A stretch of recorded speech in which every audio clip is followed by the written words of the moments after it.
Good morning बच्चों। आज हम लोग जवाहरलाल नेहरू का लिखा हुआ भारत माता पाठ पढ़ेंगे। पंडित जवाहरलाल नेहरू का जन्म 14 नवंबर 1889 ईस्वी को उत्तर प्रदेश के इलाहाबाद में हुआ था। इनके पिता श्री मोतीलाल नेहरू इलाहाबाद के बहुत बड़े वकील थे।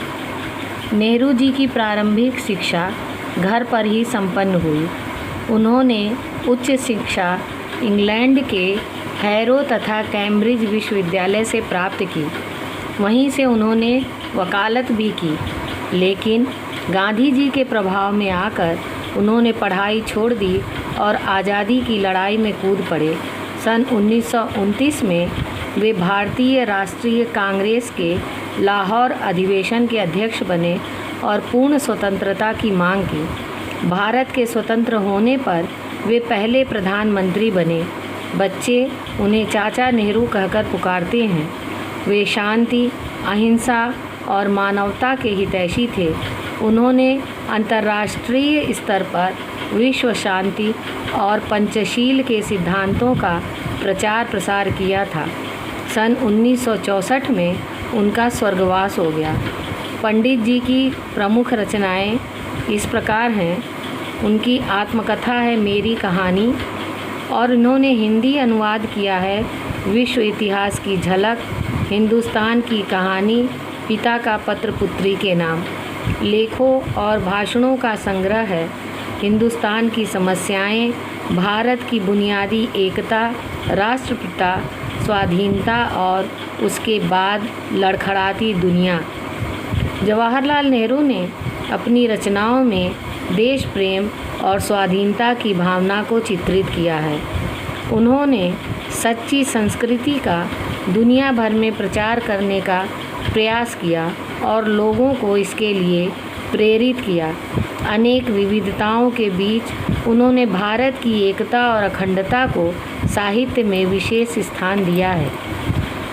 अब हम पाठ पर आते हैं। भारत माता।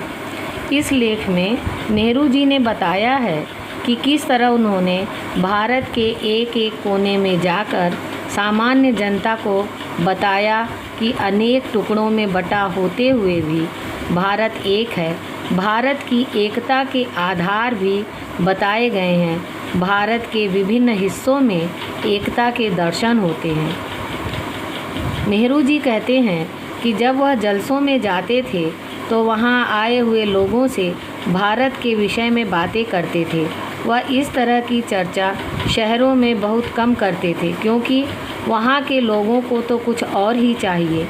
वह सीमित दृष्टिकोण वाले किसानों से इस देश के विषय में बातें करते, उन्हें बताते कि किस तरह अलग अलग हिस्सों में बटा हुआ भारत एक है। वह किसानों से उन विषयों पर बात करते जो चारों दिशाओं में एक समान थी। सबको लाभ पहुंचाने वाले स्वराज्य की बातें करते थे।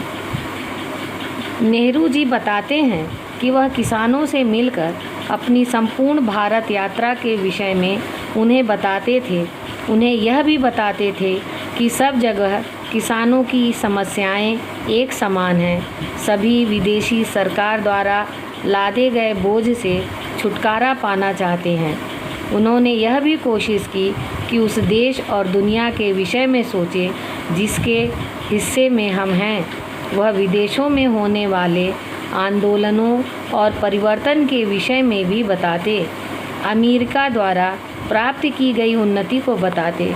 पुराने महाकाव्यों और पुराणों ने देश की कल्पना करवा दी थी।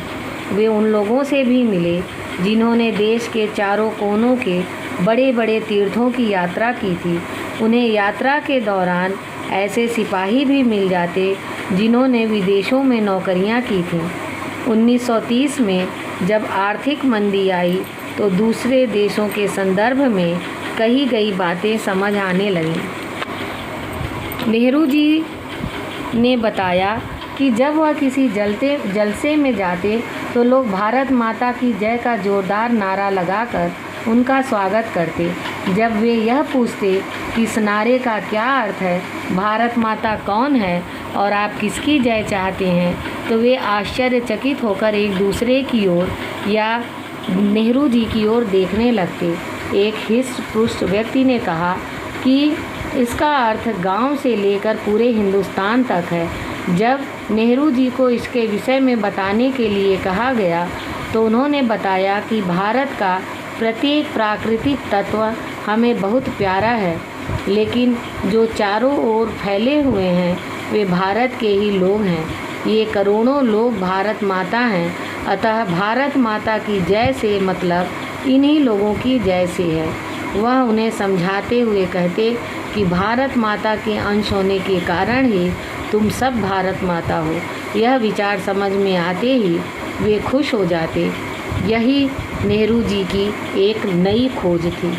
तो बच्चों, हम लोगों ने नेहरू जी का लिखा हुआ भारत माता पाठ पढ़ा और समझा। इसके आगे हम फिर अपनी कक्षा में बात करेंगे। धन्यवाद बच्चों।